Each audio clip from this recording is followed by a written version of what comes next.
I can tell you the exact wrong second my therapist stopped being my therapist. Not the kiss, not the whine, the click. When she turned the session clock face down and said, almost a whisper, that we didn't have to watch time today. The room didn't brighten. It tilted, from clinic to confession, from workbench to something warm enough to burn.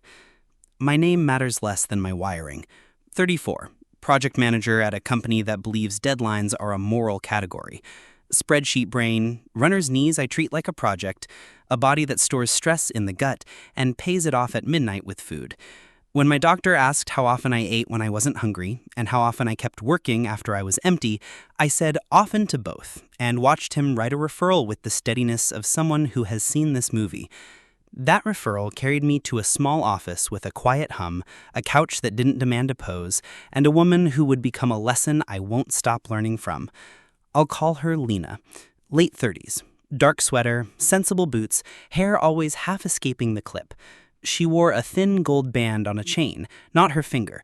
No perfume I could name, just the clean after scent of citrus hand cream that made the room feel recently forgiven. The office looked engineered to lower a pulse.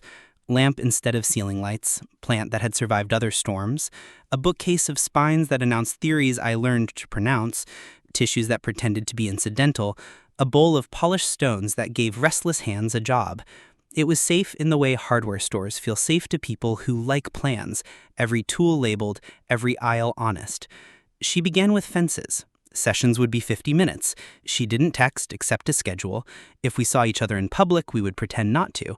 She wouldn't be my friend, she'd be something more useful. I nodded harder than I needed to, relieved to be buckled into a process I didn't have to pilot.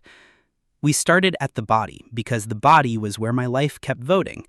She taught me to separate hunger from urge, to use HALT, hungry, angry, lonely, tired, like a dashboard, to narrate evenings instead of negotiating them. Fruit at 5, dinner at 7, tea at 9, bed at 10, lights off even if the brain begged for one more scroll. I scoffed in the tone of a man who believes he's too smart for simple things, then did it and woke to discover daylight can hold more when midnight doesn't eat it. Progress is dangerous when you're lonely. It feels like intimacy wearing a lab coat.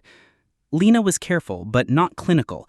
She knew how to place a single stone to help you cross a river, a sentence about grad school burnout, a mention of a sibling who worried cholesterol into catastrophe. Once, too casually, that she used to comfort eat during exams and learned sugar is a fast liar. Each piece was small enough to pass ethical inspection if you didn't stare too long. Each piece built a bridge